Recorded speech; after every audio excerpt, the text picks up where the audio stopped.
Comment fabriquer une bibliothèque avec le système Kinook. Voilà le plan de la bibliothèque que nous allons réaliser aujourd'hui.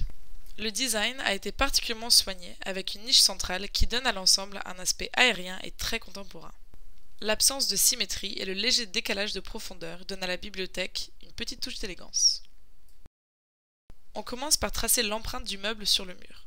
Le tracé permet de bien visualiser les proportions de la bibliothèque et de corriger le dessin si nécessaire. On perce le mur sur lequel on vient visser les montants métalliques. Les montants sont des montants standards pour cloisons en plaque de plâtre. Les montants pour la niche centrale sont fixés sur le côté le plus étroit afin d'obtenir une épaisseur plus faible. Des petits morceaux de rail ont été sertis pour créer une surface d'appui pour les plaques de parement. Le premier niveau d'étagère sera surélevé pour laisser la place pour une plinthe. On insère des petites cales dans les montants fixés au mur, ce qui va nous permettre d'y connecter la structure métallique.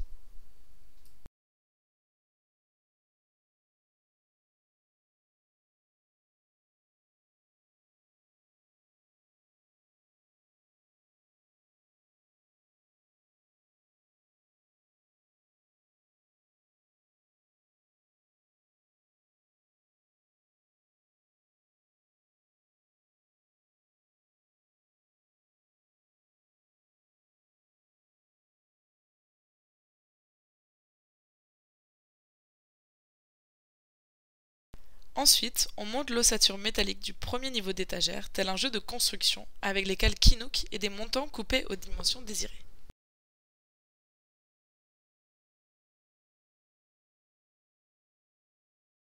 On visse les plaques de parement au fur et à mesure, de façon à solidifier l'ensemble. Les petites plaques en liaison avec le sol sont importantes car elles supporteront le poids des étagères supérieures.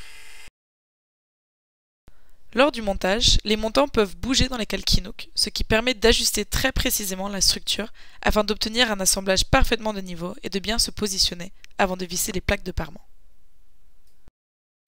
On fixe les plaques de parement au fur et à mesure. C'est important de bien les couper aux bonnes dimensions car ce sont elles qui donnent le bon positionnement de l'ensemble.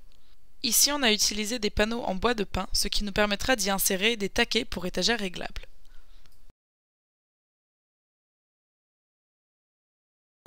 Pour la niche centrale, nous avons utilisé de la plaque de plâtre pour obtenir une plus faible épaisseur. Et voilà, il ne reste plus qu'à plaquer les champs. Pour cela, nous avons utilisé de la plinthe de 10 cm de large.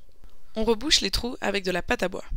Un dernier ponçage léger, puis on applique un enduit de finition avant la sous-couche de peinture. Pour les étagères intermédiaires, nous avons utilisé des petits taquets vissés dans les plaques verticales.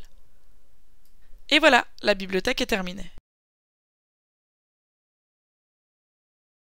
Retrouvez-nous sur notre site kinook.fr pour plus de détails. Fabriquer un meuble télé contemporain, un coffre d'éclairage, un meuble console et aussi une vidéo pour les débutants. Vous pouvez aussi vous abonner à notre chaîne.